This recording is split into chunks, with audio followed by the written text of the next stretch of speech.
সারা দেশে ঈদ কেনাকাটায় ধুম লেগেছে। সিয়াম সাধনার পাশাপাশি নিজেরও প্রিয়জনের জন্য সুন্দর উপহার পছন্দে ব্যস্ত সময় পার করছেন সাধারণ মানুষ।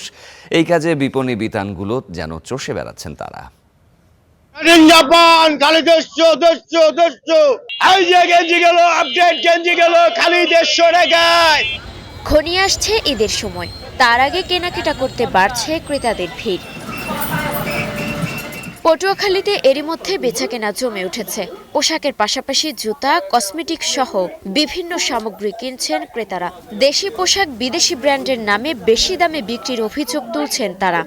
কোয়ালিটি খুব বাজে, কিন্তু দাম চাচ্ছে অনেক বেশি। আবার কিছু কোয়ালিটি ভালো, কিন্তু দাম এর থেকেও বেশি, মানে যেটা এক্সপেক্ট করি ওইটার থেকে বেশি আর কি। গতবারের যে ঈদ ছিল সেই ঈদে যে আমরা প্রাইসে প্রোডাক্ট কিনেছি সেটার থেকে আমার মনে হচ্ছে যে একটু তুলনামূলক একটু বেশি। পণ্যের দাম ঠিক আছে, কিন্তু দোকানদাররা কোনো দাম ছাড়ে না, তাদের দাম তারা ধরে রাখতেছে, কোনো কিছু কমায় না। বেচা বিক্রি শুরু হয়েছে অনেকদিন যাবতই, তবে আর কিছুদিন পরে আশা করি বন্ধ পড়লে বেচা বিক্রি আরো বাড়বে।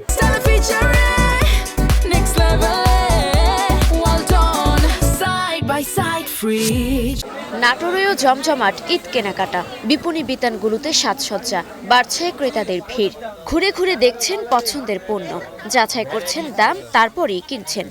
পাঞ্জাবি পায়জামা কিনলাম, মেয়েদের জন্য কাপড় চোপড় কিনলাম। দেখি একটা শার্ট কেনার ইচ্ছা আছে, আর প্যান্ট আর কিছু। যে পড়াশোনার পাশাপাশি হাত খরচটা উঠে যাবে এই মেয়েদের সেল করলে, এই জন্য আমি পাশে দোকানে বসছি আর কি। 300-400 থেকে শুরু করে 2000-5000 এর মধ্যে সুতি শাড়িগুলো খুব ভালো মানে পাওয়া যায়। 25, 26, 27, 28 পর্যন্ত এইভাবে এখন চাপ যাবে, প্রতিদিন বাড়বে।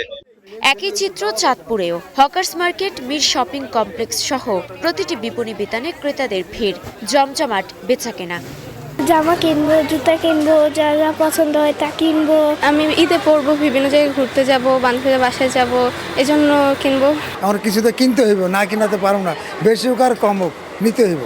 ঈদে ক্রেতাদের ভোগান্তি এড়াতে বাজার তদারকি করছেন প্রশাসন, টহল বাড়িয়েছে পুলিশ। ভোক্তা সাধারণ যদি প্রতারিত হয়, আপনারা জানেন আমাদের হটলাইন রয়েছে, 24 ঘন্টায় খোলা থাকে, 16-121, এখানেও অভিযোগ দায়ের করতে পারে। লিখিত অভিযোগ দায়ের করলেও কিন্তু আমরা ব্যবস্থা নিতে পারবো। বিভিন্ন ধরনের ছিনতাই চক্র এবং বিভিন্ন ধরনের অপরাধ চক্র যাতে কাজ না করে তাদের জন্য আমরা আমাদের সাদা পোশাকে এবং ডিবি টিম প্লাস আমাদের পোশাকি পুলিশ ডিউটি জোরদার করা হয়েছে।